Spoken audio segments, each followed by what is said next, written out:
Welcome to today's webinar on leadership team performance. You can use the Skype message box to send over any questions during the presentation. And right now, I'd like to introduce you to David Liddell. Good morning, everybody. Thank you for joining. Today's topic is on senior management team performance and why it is so important. That's where I'd like to start. Let's get into the importance of building a strong management team. One of the most important things we do is we are aligning thinking and direction for the entire organization. Probably one of the most important things, but it also provides team focus for the senior management team, which is a first team or the first team for the people on the team. Oftentimes, or all the time, leadership team members come from different parts of the organization, different functional areas, but they also participate on the senior management team. And oftentimes it's forgotten that that team is the first team. It also creates job satisfaction for all employees in the organization, specifically for the team members, but it also motivates all the direct reports that fall under the senior management team, and that trickles down to the organization. It also creates a great environment for high quality products and services, very important, and of course that leads to customer satisfaction, and then ultimately it creates a wonderful competitive advantage for the organization and produces consistent results over the long run for the company for sustainable success. So this is the as we think about why do we do this? Why do we need a strong senior management team? And it's for these reasons specifically. I want to start with a baseline on what just a high-performance team is. This could be any team, but it certainly applies to senior management teams. And it's a self-managing team, meaning it understands how to manage itself. And that comes from a multifunctional group of people, meaning different functions within the organization, that understand what they're all about, how their process works, their team process specifically. And then there's an empowerment that says, okay, we have full authority for the success of the organization and the team. We hear about things like siloed thinking and breakdown and cross-functional collaboration. What we have to remember is high-performance teams don't think that way. They think about themselves as a whole, and they're focused on the overall success of the team and the business itself.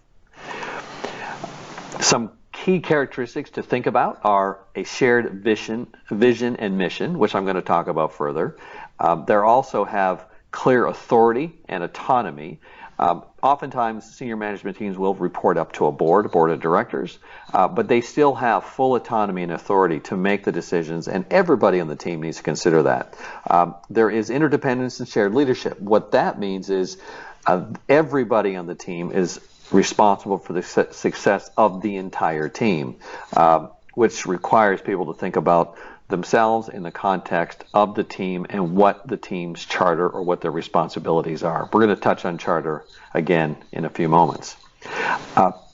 We want meaningful participation in decisions.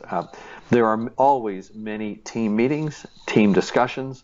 What we don't want is people sitting on the sideline. We want all people who are part of the team to be making decisions, and that's critical. If that doesn't occur, what happens is we can develop groupthink, not good for strong decision making. It has an impact on judgment within the organization. We want people to discuss, disagree, and come up with better ideas. And of course, consistent high performance is critical, and there's always peaks and valleys in the performance of teams, but high performing teams look at their performance carefully and understand that it needs to be consistent over a long period of time, which is the best for organizational success. One of the most important things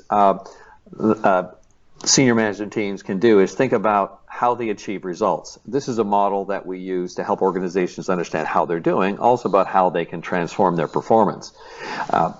Essentially, this is how it works. If you think about the environment, and the environment is just that. The environment is where the organization lives. This is things like the current market conditions, who your customers are, key competitors, stakeholders. It also factors in the economy, anything that is going to have an impact on where the organization, where your company plays. The company has defined results, or should have defined results. What is it we need to achieve this year, whether it's something around revenue, profit, new products, new directions, new markets. Those are the results. How you achieve those results has everything to do with the 5 elements that are in that box where where it says this is your company. These are the 5 elements here that speak to what it is leaders can control. One of the most important things is having a strategy. And a strategy is very simple. What business are we in? What are our core competencies? These are examples. What is our mission, our vision? What is our values? What are our key goals? What are our strategic objectives? I like to see a strategy that spans over a 12 to 18 month period, and it's rolling. So every 12 months you're revisiting and you're evaluating your performance along the way. The organization has 4 key elements as well that fall under strategy, and it is your culture, and that is what it's like to work in the organization. We have things around process, core process. These are the organizational maps by function.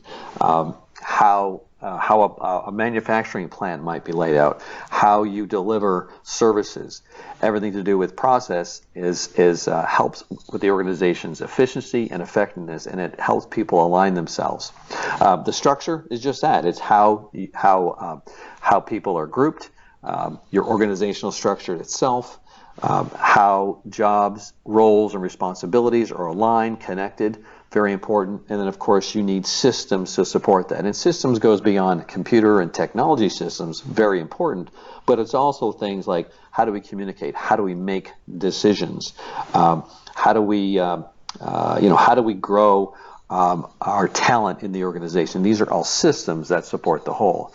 So what I want senior management teams to think about is, this is how you impact the organization through these 5 areas. And of course, the overlay to all of this is senior management teams need to lead.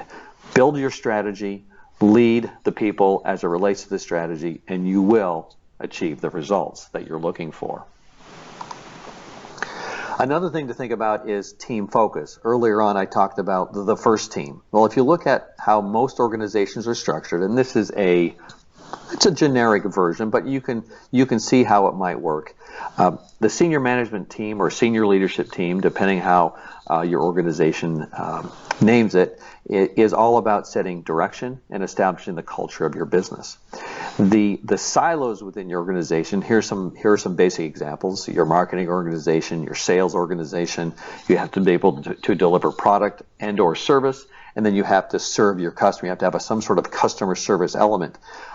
What you'll see here is we have silos, and I hear things like, hey, we have to break down the silos, and I disagree with that. I think we have to have silos because that's where the deep domain expertise resides.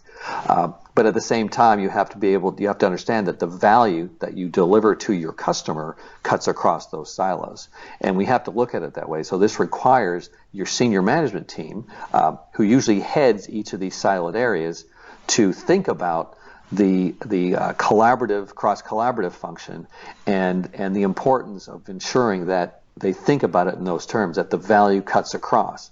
I don't want to minimize in any way the IT function, finance, legal, purchasing, contracts, etc., HR. Those are all very important, and I would suggest that the base or that foundation element is a much bigger block, but those are also key elements of how you deliver value to the customer. So going back to what the team should focus on is, let's think about delivering value, and the value is perceived through the eyes of your clients or customers, and that's what we have to focus on. And any breakdown in the cross-collaborative nature of things will break down the value. So that's something critical to think about as you move forward. The question comes as, well, how do we do that? How do we create a team, a senior management team, that can deliver on the promise that we've agreed to? And what I want to do here is introduce the team model, and we're going to focus most of our energy on the why the team exists. But the pieces here that are very important is your team charter. Why does your team exist? And people will say, well, that's pretty straightforward. It's to succeed, it's to lead. I'm going to go a little further with that today. There's also the design of the team. What does the team do? And most people understand what it does. How the team members relate is actually more critical than anything else, because that piece oftentimes breakdown in performance at a senior management team level relates to people's understanding of their roles as part of the team, but also the relationships and the trust that exists. What I'd like to do is focus on the why, and this is the what I call team charter. You need to build a strong team charter. This works for any kind of team, but I'm going to speak to this in the context of senior management teams, and it's all about creating a sense of team purpose.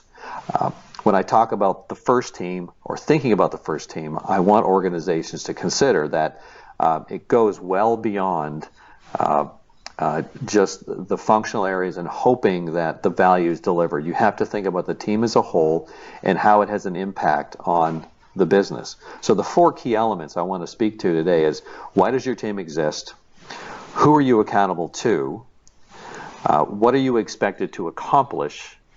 And what kind of team do you want to be? The part about how will you work together.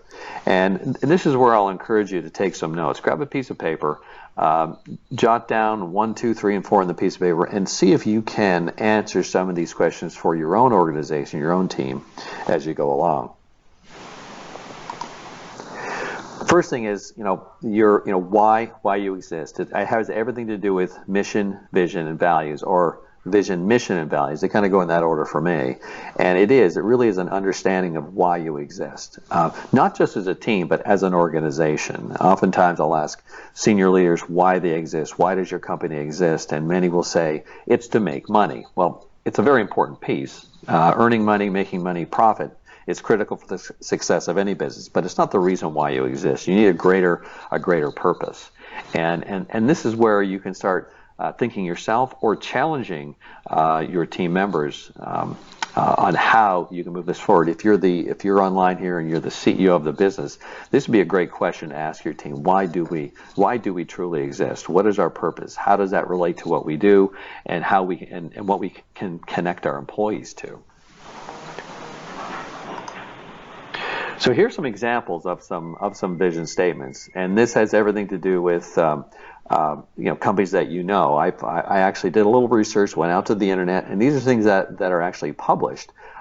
These can change over time, but vision statements have a tendency to endure. They stick around because it's something that organizations want the marketplace to consider, their customers, their potential customers, prospects, and all their employees to understand that. These are things that are most important. So American Express, to be the world's most respected service brand. I mean, they've worked very hard on that. And, people, even though it's more expensive to own an American Express card, or it can be, less convenient at times depending on how you want to pay your bill back, people do recognize that there's a high level of service that comes with American Express. Harley Davidson today, obviously there's a demographic shift going on there, but certainly it's all about the experience. These are not inexpensive motorcycles. Hilton Worldwide, it's all about hospitality, and of course for CVS to improve the quality of human life. And of course recently with the CVS-Aetna merger, they are living up to that vision. So I think what you can think about for your company and your organization is, what is it that we need to think about? Why do we exist? What is the underlying or the more compelling reason why we exist as an organization? And what you need to do here is get everybody on your leadership team to think about this, because it has an impact on their performance, how they engage their team members, how they lead, how they set direction, and really all the decision making that they make. Who are you accountable to? Well, you would think it's your customers. Well, it goes beyond that. There's a lot of research to suggest that focusing on the employee, and I don't mean coddling, but I mean the well-being of your employee. Are they connected? Are they engaged? Do they see how their value contributes to the overall success of the business? Do they see how their value or their contribution contributes to the vision of the organization and the mission? Very, very important, and there's a direct correlation to employee engagement to customer retention. Pay attention to the employees, take care of them, and they will take care of you and your customer. Obviously, senior management teams are also accountable to customers, and most organizations do think in these terms. Sometimes to a fault. They think too much about the customer and don't look at the whole picture. And when we get into some of the key measurements, we'll talk about that. Some companies have board of directors of some kind or advisory boards. You certainly have to be accountable there. Any investors and even your vendors, because your vendors are partners for you. They are part of your value chain. They plug into how you deliver value to your customers. So you want to think about how you engage them.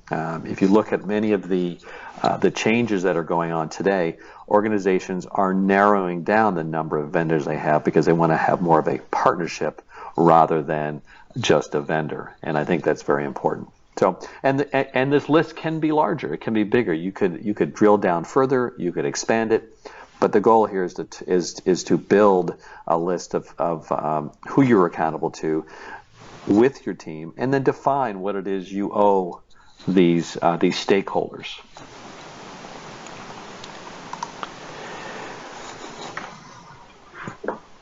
Every leadership team needs to think about results.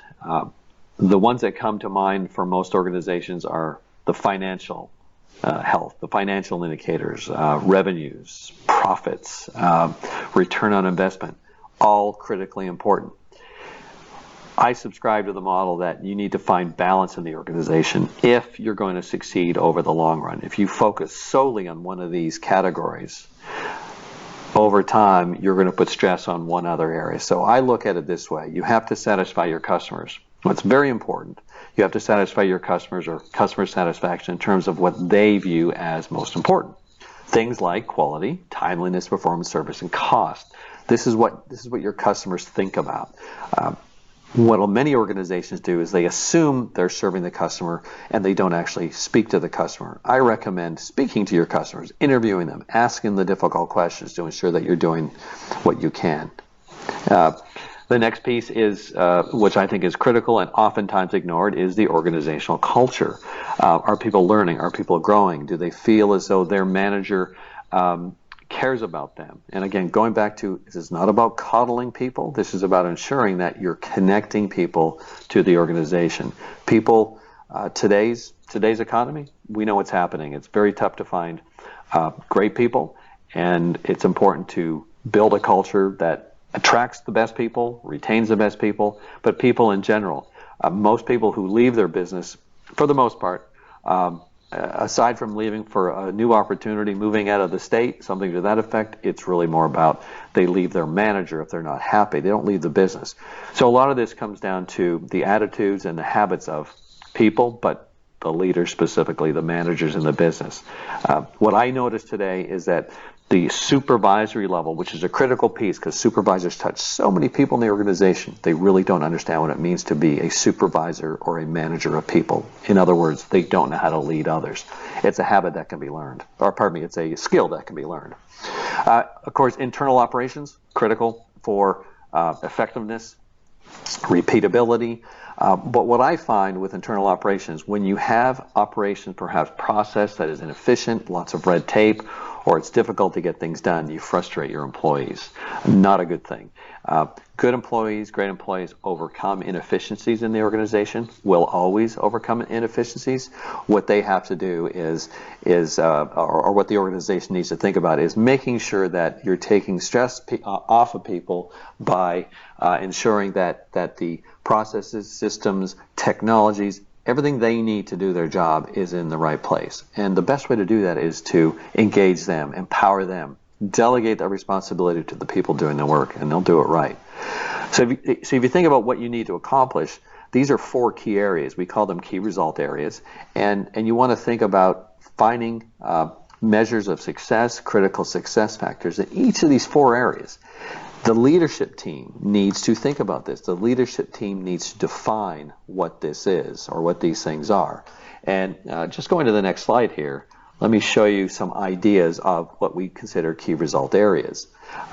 And what you can do with these key result areas, you can define critical success factors, which are things you need to do to be successful. But I also encourage organizations, leadership teams to build or come up with key measures. So the critical success factor says if we do these things in these four areas, we will be successful. The key measure says whether you've been successful or not. So deciding to do something and being successful at it are two different things, and it's important to measure. Don't worry if you're not 100% successful. Those are learning moments. Those are things you can learn from to help improve the organization. But you can see here, customer satisfaction has everything to do with things like quality, on-time delivery. This could change depending on your company and your team. Organizational culture has a lot to do with habits, attitudes, how well people are connected to the business. We hear the term employee engagement. There's surveys out there that measure this sort of thing. Of course, internal operations can be all sorts of things. If you're a manufacturing intensive environment, safety is a big deal. If you're a service-based organization, timeliness, how efficient your processes are, and these are the sorts of things you want to think about. And even cross-functional collaboration fits into that because every department in the organization relies on the other.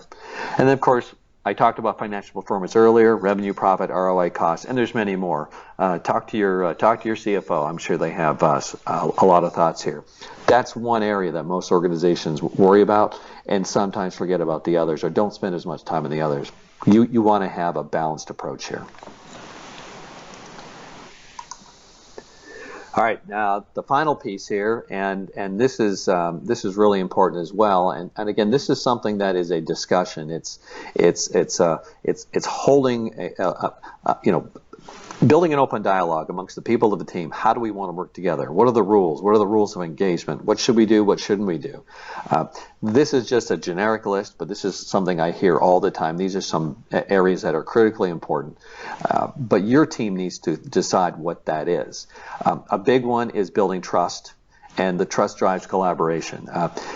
The challenge with a lot of teams is they don't deal with the difficult things. They don't like having difficult conversations. If team members aren't measuring up, people are reticent to challenge their peer. We've got to break down that thinking, and we do that through building trust. Trust has everything to do with how well you communicate, how well you build relationships. The stronger the trust, the higher the collaboration between team members. And nothing is, the highest performing leadership teams that I've worked with can challenge one another without there being any backlash or even people perceiving things as being a personal attack. It never is. It's always about the business. A lot of it has to do with how you deliver the message or how you challenge people. Another one, and this could be obviously the very first one, identifying common objectives and goals. We've talked about that just a moment ago, but very, very important that people agree that we will do that. Intention and how things actually work out aren't always the same, but if the intention is right, then it usually works out. Not playing favorites. I've seen this from the top down. Oftentimes, or I shouldn't say often, sometimes I see favors being played. The goal here is we need all players on the team to be operating at the highest level, and that requires an investment in time and energy, coaching, development of one another, and also investing in the team function. Holding everyone accountable for achieving objectives, absolutely imperative. And if there's no trust, I guarantee there's not going to be much accountability. And accountability really is not about holding somebody accountable, but it's actually building a team culture of accountability so everyone holds themselves accountable. They understand the goals, the objectives, where they're going, where they might not be measuring up, supporting one another to achieve the goals collectively. Not micromanaging. I mean, this is one that comes up all the time. There's a lot of control that resides at the top, especially within a leadership team. The goal for leadership team members is to delegate responsibility, not micromanage. Now, you might not think that you are micromanaging. My suggestion would be to ask your employees, how do they feel? Do they feel as though they have autonomy? Do they feel like they have some level of authority? Do they feel as though you trust them? I'm not pointing fingers here. However, these are areas, or this is an area that I hear all the time. And another one is having fun. Now, that's relative. Fun doesn't mean that everyone's running around with smiles on their face constantly. There's going to be stress, there's going to be challenge, but having fun is, are we achieving together? Are we accomplishing things together? Are we supporting one another? You're going to have good days and bad days, but collectively you want to have some fun. All right, let's just wrap up with some things that you should do, and it's really quite simple. To have an effective team charter, you have to build it. And as I mentioned earlier, these are the three things. Why do you exist? Who are you accountable to? What are you expected to accomplish? And what kind of team do you want to be? This is very simple. We work with organizations all the time and leadership teams all the time to define this. Not difficult to do. It could be a one very brief meeting, but talk about why it is your company exists. Why is it there? What value does it add? What are the deliverables your customers receive?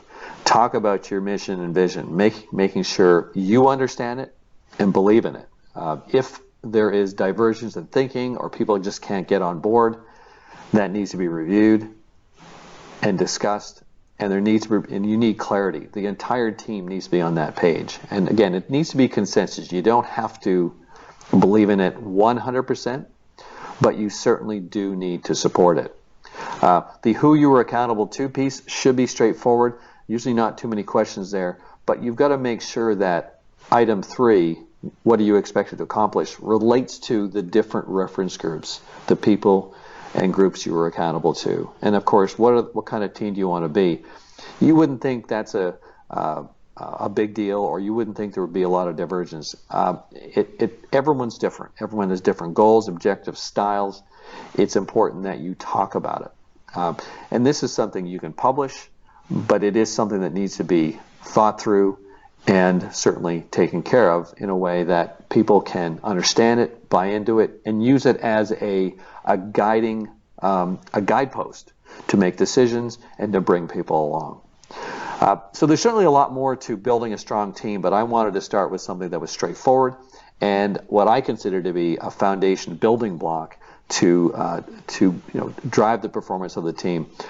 There's another big piece of this which we're not going to talk about today, but it's the leadership. How do leadership teams need to lead, and what does that mean within an organization so that you're consistently and effectively executing on the goals and objectives that need to be achieved?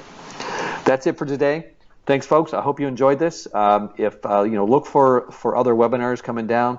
We're trying to do webinars about once a quarter. So looking forward to seeing you. And if you have any questions, please let me know. You've got my email address right here, and I will be available to answer any questions by email or by phone if you have anything on this. And we will certainly publish the recording for future use. Have a great day.